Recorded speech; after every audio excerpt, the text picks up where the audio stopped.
إن تتأمل في القرآن تعد بهدايا الرحمن قد ناداك بوصف أبهى من خطرات الأغصان. يا مؤمن أقليل عندك أن توصف بالإيمان. الحمد لله رب العالمين، والصلاة والسلام على رسوله محمد وعلى آله وأصحابه ومن تبعهم بإحسان إلى يوم الدين. قال الله تبارك وتعالى في القرآن العظيم: فأعوذ بالله من الشيطان الرجيم إن الله وملائكته يصلون على النبي يا أيها الذين آمنوا صلوا عليه وسلموا تسلیما. صدق الله العظیم. خدمت بینندگان عزیز و گرامی، السلام علیکم و رحمت الله تعالی و برکاته. یک بار دیگر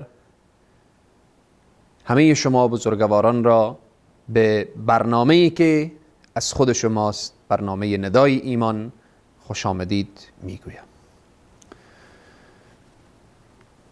باز هم در آیه از آیات که الله سبحانه و تعالی اهل ایمان را مخاطب قرار میدهد برنامه من و شماست. الله سبحانه و تعالی در این آیه مبارکه اشاره می کند فضائل نبی کریم صلی الله علیه و سلم و جایگاه رسول الله را نشان می دهد. می گوید ان الله و ملائکته یصلون علی النبی، همانا خداوند و ملائکه خداوند درود می فرستند بر رسول نازنین. اللهم صل علی محمد وعلى آل محمد كما صليت على إبراهيم وعلى آل إبراهيم إنك حميد مجيد. و بعد اهل ایمان را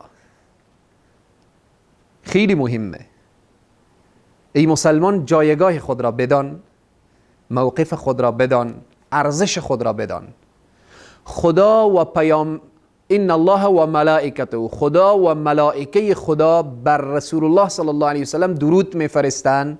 خدا و ملائکه. بعد الله سبحانه و تعالی اهل ایمان را مخاطب قرار میده که شما هم یا ایها الذین آمنو، ای اهل ایمان، ای مؤمنین. وقتی یا ایها الذین آمنو میگه شرافت و کرامت و بزرگی اهل ایمان را نشان میدهد. یا ایها الذین آمنو، ای اهل ایمان، صلوا علیه و سلموا تسلیما. شما هم میگه درود بفرستیم، به یک درود فرستادنه. وقتی این را میشنویم همه ما بگیم اللهم صل علی محمد وعلى آل محمد كما صليت على إبراهيم وعلى آل إبراهيم إنك حميد مجيد. اللهم بارك على محمد وعلى آل محمد كما باركت على إبراهيم وعلى آل إبراهيم إنك حميد مجيد. که این دو درود از رسول اکرم صلی الله علیه و سلم وقتی پرسان شد که بهترین درود کدام درود هست، همین درود ابراهیمی که ما و شما میگیم و در نمازها میخوانیم برای پیامبر اکرم صلی الله علیه و سلم درود فرستادن، این بهترین درود هست. حالا وقتی قرآن میگه یا ایها الذین آمنو، ای اهل ایمان، صلو، درود بفرست بر پیامبر. حالا جایگاه درود فرستادن، فضائل درود فرستادن، تأکیداتی که در این باره شده، وعده‌هایی که داده شده، حتی وعیدهایی که گفته شده، به طور خلاصه و فشرده رسول اکرم صلی الله علیه و سلم فرمودن آیا میدانید بخیل ترین انسان کدام انسان هست؟ که از او انسان بخیلتر نباشد کیست؟ صحابه گفتن نمیدانیم یا رسول الله. رسول معظم اسلام فرمودن بخیلترین انسان انسانی هست که نام مرا بشنود و درود نفرستد. وقتی بشنود محمد رسول الله، او درود نفرستد. اللهم صل على محمد وعلى آل محمد كما صليت على ابراهیم وعلى آل ابراهیم انك حمید مجید. ولی اگر این درود را کسی نمیتواند بگوید، لااقل وقتی که میشنود نام مبارک محمد بگوید صلی الله علیه و سلم. در حدیث دیگر رسول معظم اسلام صلی الله علیه و سلم در منبر بلند می شدن، 3 مرتبه آمین گفتن. آمین آمین آمین. نماز تمام شد، از منبر پایین شدن. بعد صحابه پرسان کردن یا رسول الله چرا آمین گفتید؟ فرمودن جبرائیل آمد گفت که من دعا می کنم شما آمین بگویید. جبرائیل گفت که هلاک باد آن انسانی که ماه مبارک رمضان بیاید و رمضان را سپری کند هنوز در وجودش گناه باشد، هلاک باد این انسان. رسول الله فرمودن آمین. و بعد جبرائیل گفت که هلاک باد آن انسانی، یعنی نابود باد، ناکام باد انسانی که پدر و مادرش در سن بالا درک می کند، یعنی در کهولت سن قرار دارند و او پدر و مادر را به او حالت در میابد و خود را به وسیله خدمت کردن به اونها وارد بهشت نمی کند، هلاک باد، نابود باد. رسول الله فرمودن آمین. سوم چی گفت؟ جبرائیل گفت هلاک باد آن انسانی که، نابود باد آن انسانی که نام تو را ای محمد صلی الله علیه و سلم میشنود و درود نمیفرستد. خیلی مهمه. جبرائیل دعا می کند، رسول الله صلی الله علیه و سلم آمین میگوید.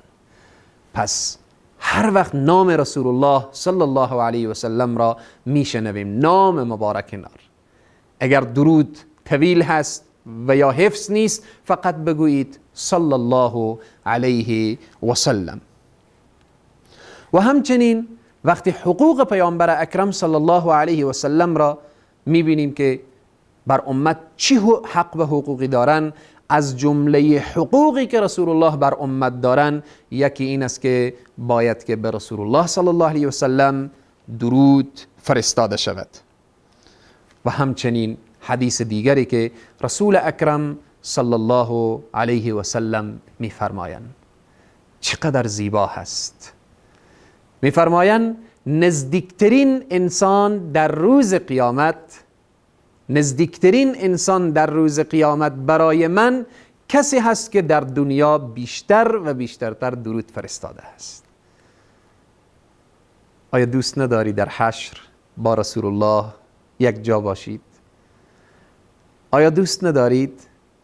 هر انسان مسلمان این آرزویش هست.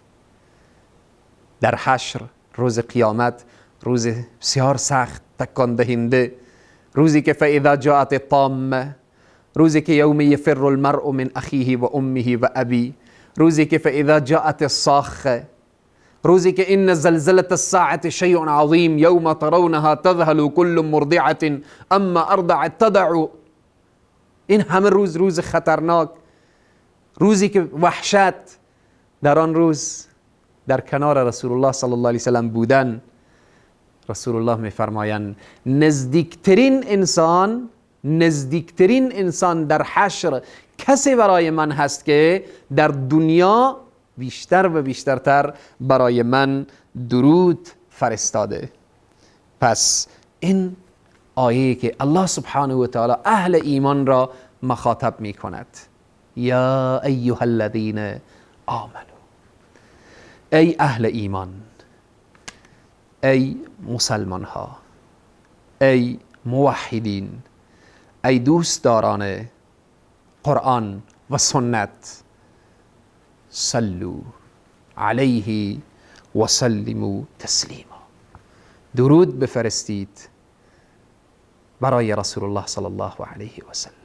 به یک درود فرستادنی چقدر لذت بخش هست که انسان هر روز، هر شب، هر لحظه و هر ساعت و هر ثانیه وقتی که به یادش میآیه آن زحمات رسول الله صلی الله علیه و سلم و آن تلاش های رسول الله صلی الله علیه و سلم و آن جان فدایی ها و جان نثاری های رسول الله صلی الله علیه و سلم باید انسان بنشینه و برای رسول الله صلی الله علیه و سلم درود بفرسته.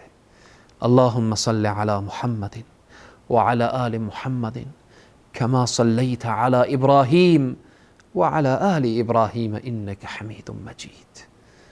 اللهم بارك على محمد وعلى آل محمد كما باركت على إبراهيم وعلى آل إبراهيم إنك حميد مجيد.